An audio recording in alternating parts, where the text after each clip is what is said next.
Okay, I'm going to attempt to do my video to demonstrate my hand cutters sold on Etsy at justducky48.wmv.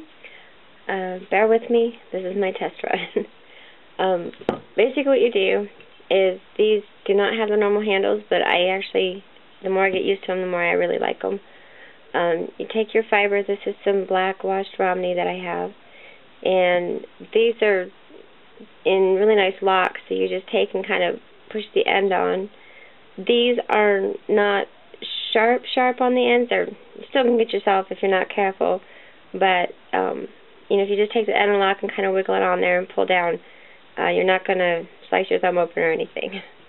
They're not that sharp. So just take your locks and layer them across. One thing I found is it doesn't pay to load them up too much. Just, normally I'd put it about maybe a third full, but just to show how they work, I'm just going to do a little bit on here, and I have some other fibers to show how those work. And then you just take them in your hands like that. What I do first is hold the back down with my thumb, which kind of helps you open it up a little more, and just kind of catch the ends of it.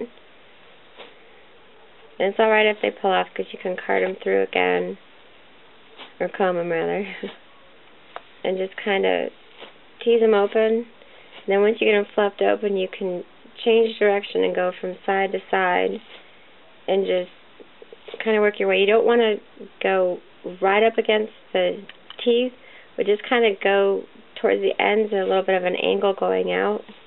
And that way you also stay away from your fingers. And just keep coming through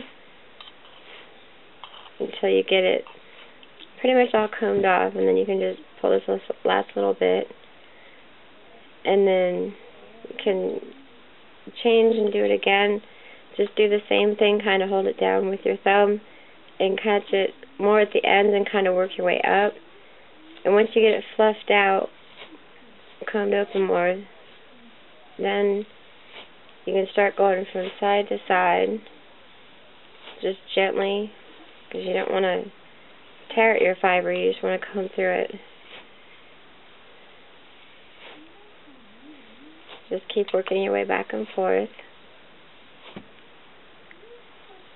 Just gently combing through it. And once it thins out, then you can kind of work your way closer to the teeth.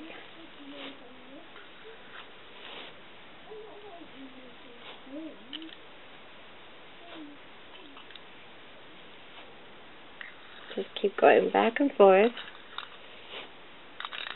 Once it gets thin like that, usually what I do is just kind of gather it. And if you give it like a little bit of a wiggle and just gently pull, then you can get the fiber. If you're doing like an art bat or something where you don't mind the texture, then you can just take it off and have it as it is. But if you want a smoother bat, when you get down where there's not really any to pull through, go ahead and take that off, and that'll be like your little shorter bits or your nubs. And usually what I do is set that aside for my art bats. And then this is what you have come through.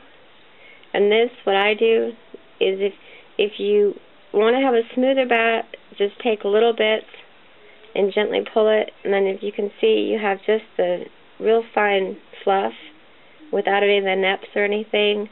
If you want the neps in your bat, then you can just go ahead and just take the whole thing off, and it's fluffed open with those little bits.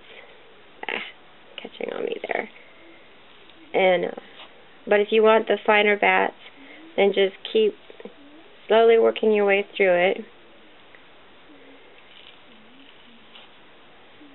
Better not pile that right in front of it. You guys won't be able to see what I'm doing.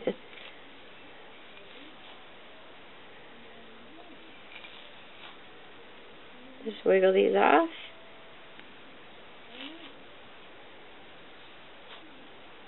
And that's pretty much it. Makes a nice little pile. Sometimes when I get down where there's little fuzzies, if you just kind of gather them up and gently pull, because a lot of times you'll have longer fibers that are just, have kind of caught around the nails in the middle. And then once I get so down so far, I usually just go ahead and take this off and save that for my art bats because it's the little shorter bits and stuff. Put that aside, and then you end up with pretty well open. You can